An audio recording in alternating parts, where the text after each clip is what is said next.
This is an iPhone 6s. I used this phone from 2015 to 2022, almost for 7 years. This summer, I made the switch to Android, and here's why. Now, the iPhone 6s was a really great phone. It was so great, in fact, that I used it for almost 7 years. In fact, I liked iPhone so much that I upgraded my 6s to a 13 Pro, but then I started running into problems. And that problem was, when I went to go move my data from my old phone to my new one, I ran into a roadblock. And that is, when you have music on your iPhone, there are two ways that it can get there, or at least two ways that it can get there. You can buy your music through iTunes, or you can add the music manually.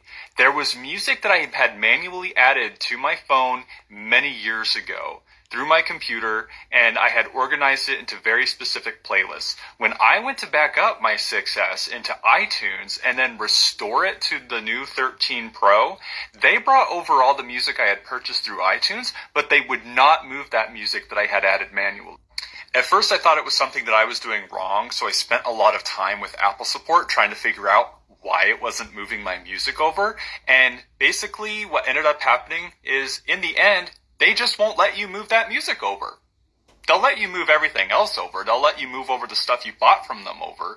If that music was not in the music app, but instead some, other app that stores files, they would have moved it over that way. But they made a deliberate decision to not let you move your manually added music over from the old device to the new one, unless you pay a fee.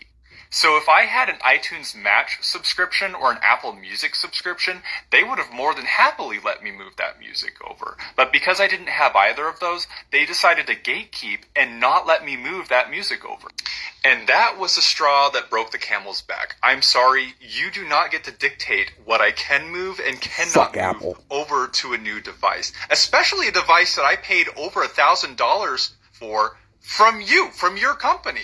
There was something that didn't sit right with me with paying over $1,000 for a new device from these guys and having them be like, no, you can't move everything over.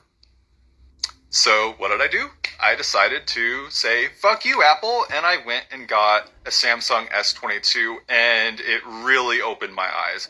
The Android operating system is not only superior to iOS, but the tech is superior to Apple.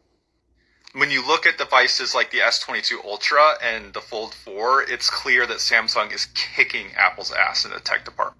Apple is stuck in 2019 and Samsung is moving into the future, pioneering mobile tech.